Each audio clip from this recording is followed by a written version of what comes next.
थां माने खावलायाव सोबानाय गोनांलै खावलायाव सोबानायाथ' दसे उनाव सागायो जों सान्दोङो ओरैबायदि सोबानो नागिरदों जाय सोबानाया खमसे खम 5 बोसोर सागोन रायजोखौ उन्दुनोबो सुखुनाय नङा गोजाबो लोंनो सुखुनाय नङा गोजा लोंबाबो उन्दुलांनाय नङा बेबायदिसो सोबानो नागिरदों जों नंगौना दा बेखायनो NDP-5फोरखौ गले गले खावलायगोन साननानै नाय BTR एकर्डनि दफाफोरखौ मावफुंनि ओंथियानो जाहैबाय BTCआ थाबाय थागोन BTCआ थाबाय थानायनि ओंथियानो जाहैबाय मा NDP-फोरखौ इलेक्सन जोबखांनायनि उनाव मा बुंगोन नोंसिनाथ' BTRसोमोनलै भाइफोर बे BTCआथ' जोंनिसो नोंसिनलाय मा नांगौ बेबायदि बुंजागोन ना बुंजाया NDP-आ बेबायदि बुंजागोन आरो बे 17 बोसोराव हाग्रामा महिलारिया गावनि ex-BLT केदारफोरखौनो संस्थापन होजोबनो हायाखै जायनि थाखाय बै ex-BLTफ्रानो हाग्रामाखौ गारनानै UPPLआवसो जगदान खालामगासिनो दङ नंगौना नङा अब्ला बिथाङा NDP-नि केदारखौ बोरै संस्थापन होगोन गबिन्द बसुमतारीनिख्रुइ हाग्रामा महिलारिया माबोरै फोथायसिनथाव मानसि जाहैखो साननानै नाय बै फिसा फिसा केदारफोरखौ बुंग्रोबाय आं नाम्बार 1 बे गिदिरफ्रा मालाय माबा माबि बिजनेस दंलै बिसोरखौ बुंना लाब गैया बिसोर फैखाला नङा होमबा दा बेफोरखौ साननानै नाय रायजो राजा नोंथांमोन आरो मोनसे खोथाखौ बुंगोन बुङाब्लाबो जाया बुंनो बायध' जागोन अनजालि दैमारि आब'खौ जों बयबो सन्मान होयो बिथाङा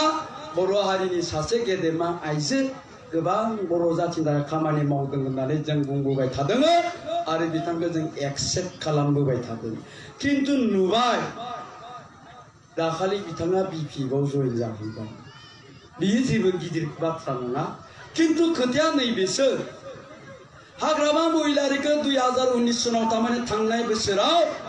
UG ब्रह्म सारनि जानानै केम्पिं खालामहैनानै ओरैबायदि गाज्रि रायबाय हाग्रामा महिलारिखौ हाग्रामा महिलारिया सासे जाति द्रही जोलैनि हांगार बियो सासे सुखिदारसो नरेन्द्र मदिजों दैथायहरनाय बियो सासे सुखिदारसो बेबायदि फिसा फिसा मानसिनि खोथाफोरखौ जों रायलायबाय थाया होननानै बुंदोंमोन किन्तु दिनै बियो BPFआव थांगारलायबाय दा बेखायनो हाग्रामा महिलारिया जुदि सुखिदारब्ला अनजालि दैमारि आब'आ दिनैनि दिनाव सासे इनभेलिड सुखिदारनि आन्दाराव सुखिदारि खालामनो थांदों दा गुबै खोथाया जाहैबाय मा सिगाङाव बिथाङा BPFनिनो सापर्टारनि मानसिखामोन अनजालि दैमारि आब'आ किन्तु BPFनि जा नीति आदर्श बेखौ गाज्रि मोननानै BPFनि लिडारफोरनि जि नीति आदर्श जि आखल आखु बेफोरखौ मिन्थिनायनि उनाव गाज्रि मोननानै बिथाङा बिसोरजों जानाय नंलिया होननानै फैफिननानै UPPLनि जानानै थांनाय 2019 सनाव MP इलेक्शनाव केम्पिं खालामनानै हाग्रामा महिलारिखौ बेबायदि रायदों गाज्रि दा बिनि उनावहाय दिनैनि दिनाव बिथाङा BPFआव थांफिननायखौ जों बुंनो हाया जे बिथाङा BPFनि नीति आदर्शखौ मोजां मोननानै BPFआव थांफिनदों होननानै जों मालाबाबो बुंनो हाया जों सन्देहसो खालामदों बिथांखौ बिथाङाबो गावनि बिजनेसा जाबाय नामा पकेटफ्रा गरम जाबाय नामा फन्थि बेगफ्रा ओरैजायसो सानफ्लांदों नंगौना नङा रायजो राजा नोंथांमोन दा बेखायनो बेफोरबायदि लिडारनिफ्राय जों दिनैनि दिनाव बयबो सांग्रां जानांगोन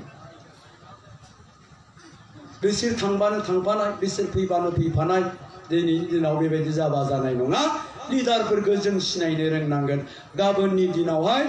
बिथाङाथ' बे जायगानिनोखा मालाबा लेक्सार होफैयोब्ला बिथाङा जोंनि जाथिनि थाखाय लेक्सार होनाय नङा नैबे इलेक्शननि टाइमाव होनदों आङो गावनि पार्टिनि BPFनि स्वार्थनि थाखायसो खोथा बुंफैगोन दा रायजो राजा नोंथांमोन जों दहायनो बुंदों मानोना जों दिनै बयबो परिबर्तन लुबैदों सोलायनाय लुबैदों दा सोलायनायखौ मायाव लुबैदों नङा होमबा जों दहायनो बुंबाय दिनै बिथांमोना जब कार्डआव केलेंकारि खालामदों न'नि आइडिनि मुङाव गोरिब गुन्द्राखौ थगायदों साख्रिनि मुङाव फालांगि खालामदों बे न'नि आइडिनि मुङाव नोंथांमोनाव दावराव जादोंना जायाखै मिथिया मैया दाख्लैबो जोंनि जायगायाव बिराद दावराव जादों माबानो आधार कार्ड लिंक खालामनांगौ बेखौ मा होनबाय बिपिएफनि मानसिफ्रा जों बिपिएफनो जाय भट होयो बिनियासो आधार कार्डआ लिंक जागोन इनिफ्राय न'नि आइडिखौ मोनगोन होननानै बुंदों नोंथांमोननिया बुंदोंना बुङाखै जादोंना दा बेफोर बाथ्राया मिसा बाथ्रा रायजो राजा नोंथांमोन बे 17 बोसोराव बे पिएमएवाइ आइएवाइनि न'खौ खुनु बिपिएफआ होफेराखै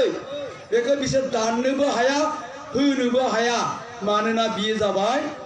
भारत सरकारनि मोनसे आसनि 2022 सननि गेजेराव जेसेबां गोरिब गुन्द्राफोर दं जेसेबां दुखिया मानसिफोर दं बे मानसिफोरनो भारत सरकारा बे 2022 सननि गेजेराव न' होनो नागिरदों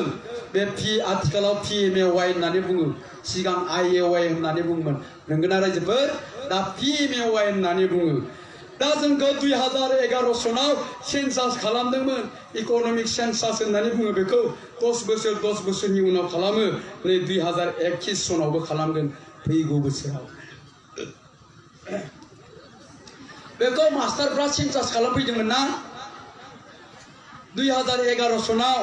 नोंसानाव साइकेल दंना गैया दैखर दंना गैया दंखल दंना गैया फायखाना दंना गैया होननानै नङा होमबा बेबायदि मोनसे सेन्सास खालामफैदोंमोन जोंखौ दाने सोर गोरिब सोर धोनि बेखौ नायनो फैदोंमोन बेबायदि लिस्टआ दा जोंनिया भारत सरकारनि आखायाव दं दा सोर गोरिब सोर न' मोनथावो सोर न' मोनथावा बेफोरखौ बैनिफ्रायनो फैयो दा जोंना जितु इन्टारनेटनि जुग जाबाय नालाय टेक्न'लजिया डेभेलप जाबाय नालाय जाहाथे रावबो थगायनो हाया नंगुबै मानसिया मोनथारनांगौनि थाखाय दिनै मा खालामदों आधार कार्डजों लिंक खालामदों नोंसोरनि नामजों सम्बारु मोसाहारि बे मानसिया नोंमारगोना नोंमारा बिनि थाखायनो मा जाबाय बै आधार कार्ड दिहुननाय समाव जोंनि मेगन जोंनि आखाइखौ लादोंना लायाखै लादों नङा होमबा बिनि उनावहाय बै नामजों लिंक खालामबाय बिनि उनाव मा जागोन जिअ' टेग जागोन इन्टारनेटजों नायगोन बे मानसिया नोंमारगोना नोंमारा बे जायगानि बे गासै डिटेल्सखौ मोनखांनायनि उनावसो न'नि आइडिया जानानै फैगोन बे आधार लिंकखौ खालामनो थाखाय सोरबा चेयारमेन मेम्बारनि सोरबा बिपिएफनि अरखारनि खाथियाव थांनो गोनां गैया दाथ' चेयारमेनबो गैया मेम्बारबो गैया ब्लकआव थां जिआरएसखौ लोगो हमै नङाबा जिआरएसखौ गामियाव लेंहर गामिनि रायजो राजाफोरनिखौ मावनानै हो सेक्रेटारि प्रेसिडेन्ट बेबायदि खालामबानो जायो रायजो राजा नोंथांमोन बेखौनो बिपिएफआ जोंनो भट होयोब्लासो आइडि नाम्बारा मोनगोन भट होआब्ला मोननाय नङा होननानै बुंदों दा बेफोर खोथाया मिसा जों खुनुदिन बुङाखै बेबायदि जोङो बुंदोंसो बे 2022 सननि गेजेराव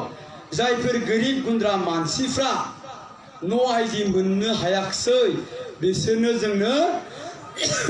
जोङो बड'लेण्ड आवास यजना बे मोनसे स्किमनि गेजेरजों न' होनो होननानै बुंदों इउपिपिएल सरकाराव फैनायनि उनाव रायजोफोर बड'लेण्ड आवास यजनानि गेजेरजों आइडि नाम्बार मोननो हायै गोरिब गुन्द्राफोरनो जों न' होनो नागिरदों बिनिफ्राय जायफोर बेकार मानसिफोर दङ जायफ्रा हमस्थापन मोननो हायाखिसै बे 17 बोसोराव बेकार जानानै थानांबाय बैबायदि मानसिफोरनि हमस्थापननि थाखाय जोङो मोनसे पलिसि लादों जायखौ जोङो Bodoland rural and urban livelihood mission मुं होदों Bodoland rural and urban livelihood Mission Bay मिशननि गेजेरजों जोङो स्किल डेभेलपमेन्टनि ट्रेनिं होनानै बै नोंसोरना बे सेल्फ हेल्प ग्रुप दङ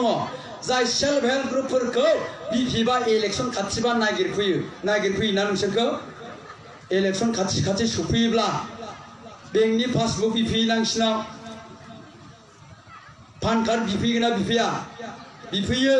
10,000 सोना होगोन 15,000 सोना होगोन 20,000 सोना होगोन होननानै बुङो नंगौना नङा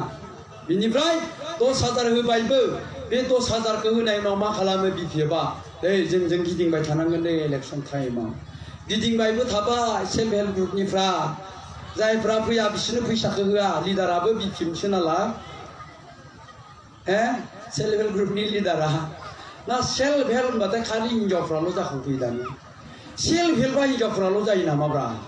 दा बिपिएफआनो खालामलांबाय बेबायदिखौ नङा होमबा दा बै इलेक्सन टाइमाव नोंसोरनो 10,000 15,000 सोनानै होयो बिपिएफआ बेजोंनो जोङो बायजायो नंगौना नङा बेसेबां गोलैगोन 500 थाखा गोलैगोन बा 1000 थाखा गोलैगोन बेजोंनो जोङो 5 बोसोरनि थाखाय बायजायो किन्तु जों बुंदोङो बेफोरबायदि बेकार मानसिफोरखौ बेबायदि सेल्फ हेल्प ग्रुपफोरखौ बै आसनिनि गेजेरजों बै मिशननि गेजेरजों स्किल डेभेलपमेन्टनि ट्रेनिं होनानै दाउखौ बोरै फियो बोरमाखौ बोरै फियो नाखौ बोरै फियो अमाखौ बोरै फियो बेफोरनि ट्रेनिं होनानै फाइनान्सियेल एसिस्टेन्ट नङाबा लन रांखान्थियारि मदद नङाबा लन होनानै बिसोरनो गावसोरखौनो माने गायसननायनि राहा होगोन होननानै जों इउपिपिएल दोलोआ बुंदों गोलावद्राय जाबाय नामा रायजो राजा नोंथांमोन थांजोब्बाय मोनाबायबा आंनो थांसै दा बुंनानै फोजोबनो हाया गोलावद्राय जाबाय दे बुंलिया आङो नोंथांमोना बेवहाय थानाया गासैबो जिहेतु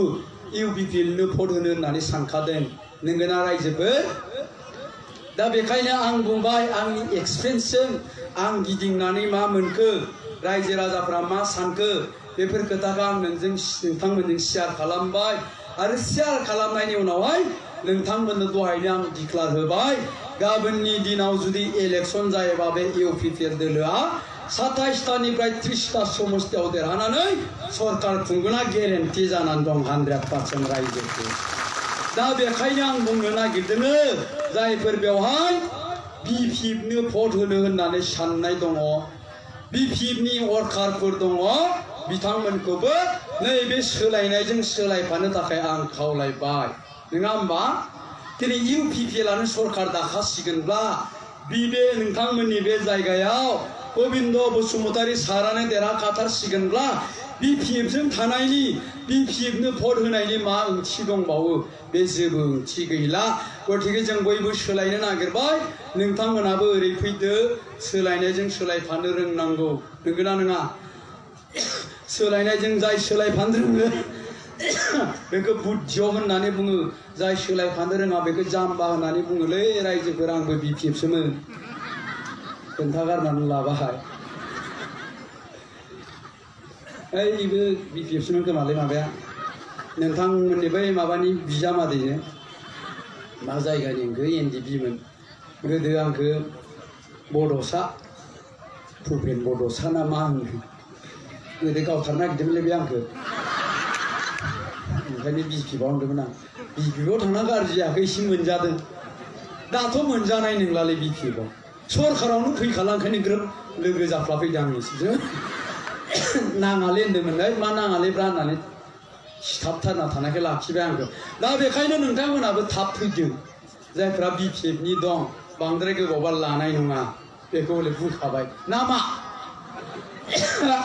जोङो हालेवगोन